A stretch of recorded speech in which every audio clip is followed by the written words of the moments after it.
Votre prénom est-il Travis? Oui. Le 5 novembre 1975, avez-vous vu dans les bois de Turkey Springs un objet volumineux et brillant suspendu en l'air?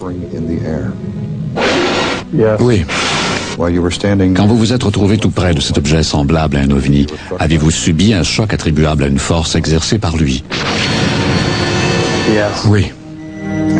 Après avoir repris connaissance dans une petite pièce humide, avez-vous vu de mystérieuses créatures aux grands yeux sombres se déplacer dans cette pièce? Oui. Avez-vous, avec l'aide de votre frère Dwayne ou d'une autre personne, monté un canular pour faire croire que vous aviez été enlevé et transporté dans un ovni? Non.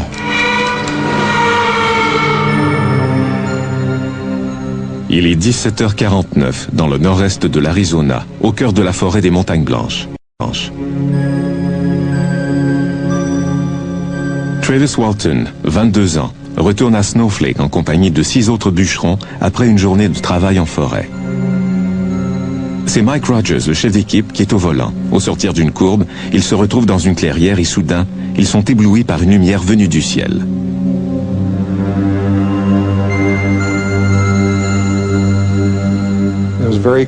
C'était une lumière claire, très vive, et qui se trouvait à 20 ou 30 mètres du camion.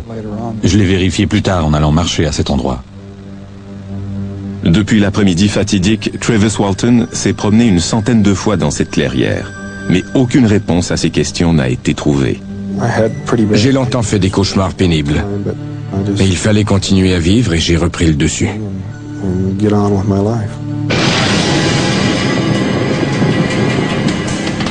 Cette étrange histoire est le sujet du film intitulé OVNI, l'ultime rencontre.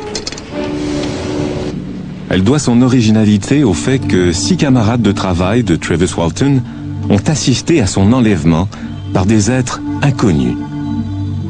Cette rencontre n'a jamais trouvé son pareil nulle part ailleurs à travers le monde. Mike Rogers se souvient. L'éclat d'une lumière aveuglante illuminait toute la forêt juste devant nous. J'ai été ébloui et pendant quelques secondes, je ne voyais plus rien. Quand je me suis retourné pour jeter un coup d'œil à l'endroit où se tenait Travis, il était projeté dans les airs, comme si une grenade avait explosé juste devant lui.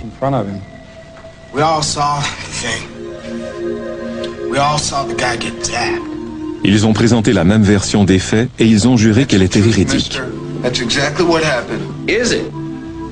À une exception près, ils acceptent de se prêter au test du détecteur de mensonges. Les résultats leur seront favorables. 19 ans plus tard, le même opérateur les expose à des tests encore plus élaborés et ils obtiennent tous, Travis Walton comme les autres, un résultat positif. Monsieur Walton dit la vérité quand il affirme que ce n'est pas un canular, qu'il se retrouvait à l'intérieur de ce qu'il croit être un ovni et qu'il a été ensuite abandonné sur la route de Heber. Sur la base des questions que je lui ai posées, son histoire est véridique. La population de Snowflake ne s'explique pas ce qui s'est passé ce soir-là. Écoutons le témoignage du shérif de l'époque, Marlon Gillespie. Je crois que ces 6 personnes ont vu quelque chose qui était à leurs yeux un objet volant non identifié. Quand une lumière bleue apparaît au-dessus de leur camion, Travis est brutalement éjecté de la place qu'il occupait à côté du chauffeur. C'est comme si une sorte de décharge électrique m'avait transpercé le corps. J'ai été d'abord engourdi avant de perdre connaissance.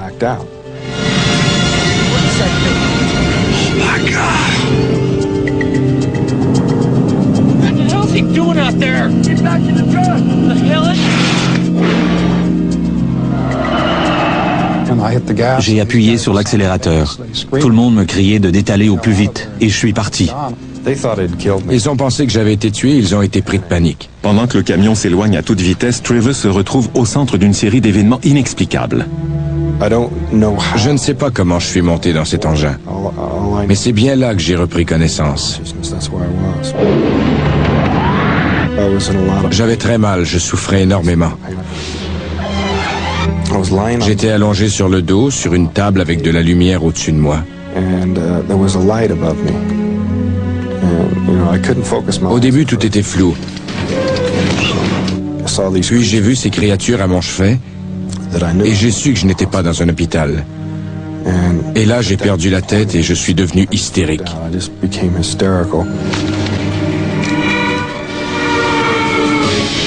Quand Mike Rogers et son équipe sont de retour à la clairière, Travis a disparu.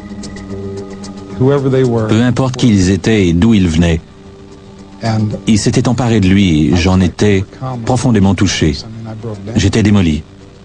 Pendant 5 jours et 6 heures, personne n'aura de nouvelles de Travis Walton. À leur retour, à Snowflake, ses camarades racontent leur histoire.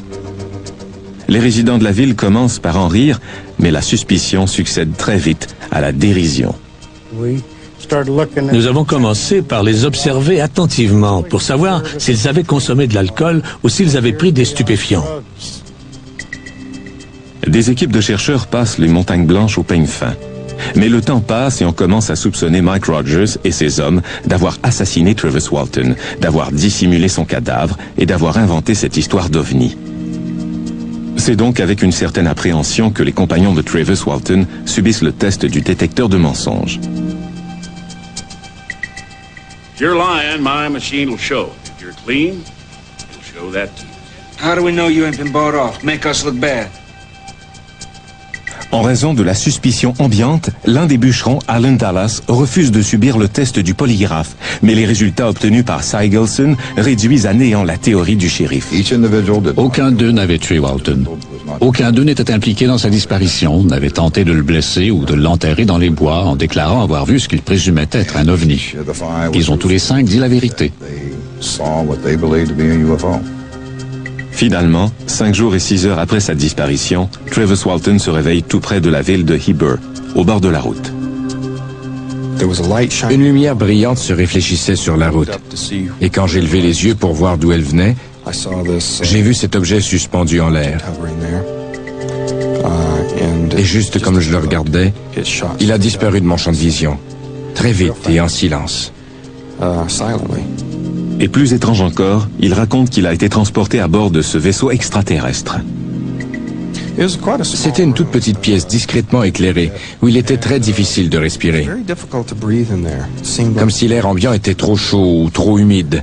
Il m'était très difficile de prendre mes respirations. Les créatures qui l'ont examiné ont prélevé sur son corps des échantillons de tissu. Quelques-unes de ces créatures avaient une apparence humaine. En tout, j'ai vu 4 de ces créatures, et 3 d'entre elles m'ont fait perdre connaissance. Quand j'en ai vu une qui ressemblait à un être humain, j'ai pensé que j'étais sauvé et qu'on était venu à mon secours. Aujourd'hui, les 7 hommes de cette histoire se fréquentent assez peu, et depuis des années, ils ne parlent plus de cette affaire. Mais quand Hollywood a décidé d'en faire un film, le monde entier s'est de nouveau posé les mêmes questions, sans pouvoir y répondre.